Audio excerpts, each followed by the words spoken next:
The girl stumbled and fell, accidentally plunging into the swimming pool. Shortly after, her father returned home. Realizing his daughter was missing, he frantically rushed towards the pool, but by then, his daughter had already stopped breathing. He hurriedly tried to pull her out, only to find her shoelaces tightly entangled, preventing her escape.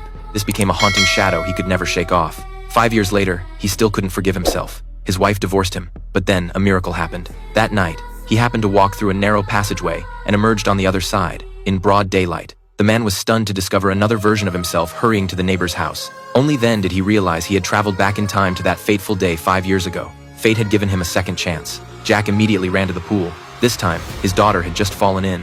Jack untied her shoelaces and successfully rescued the girl he hadn't seen in 5 years. He held her tightly, repeatedly confirming if this was real. After putting his daughter to bed, the sudden happiness brought him to tears. But a tricky problem arose. What would happen if he encountered his past self in this timeline? To differentiate, let's call his past self Little Jack. At this moment, Little Jack had just returned from the neighbor's house. Finding a stranger in his home, he prepared to subdue him. Unexpectedly, he was stabbed in the artery with a pencil by an overly tense Jack.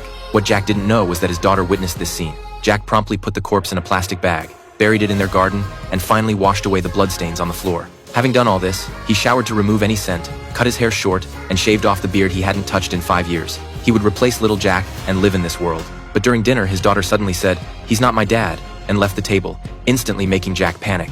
However, his wife didn't suspect anything. She just mentioned Jack's upcoming birthday that Saturday and asked for his phone to call and invite people. Jack instinctively patted his pocket, only then realizing the phone was on Little Jack's body. He told his wife to rest first, promising to give her the phone once he found it. That night, Jack dug up the burial site but couldn't find the phone after searching the entire body. The next day, he had no choice but to say the phone was lost. His wife immediately called it, unexpectedly getting through. A woman answered, their female neighbor. Jack promptly drove to the neighbor's house. She was still ready to get entangled with Jack, but he rejected her.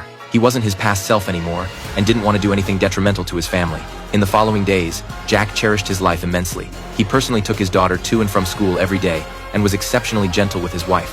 He thought this happy life could continue forever. But one day, his daughter suddenly asked him, "Where did my dad go?" Jack only replied that he went to a faraway place. Although she could feel a father's love from Jack, she knew the man before her eyes wasn't her real dad.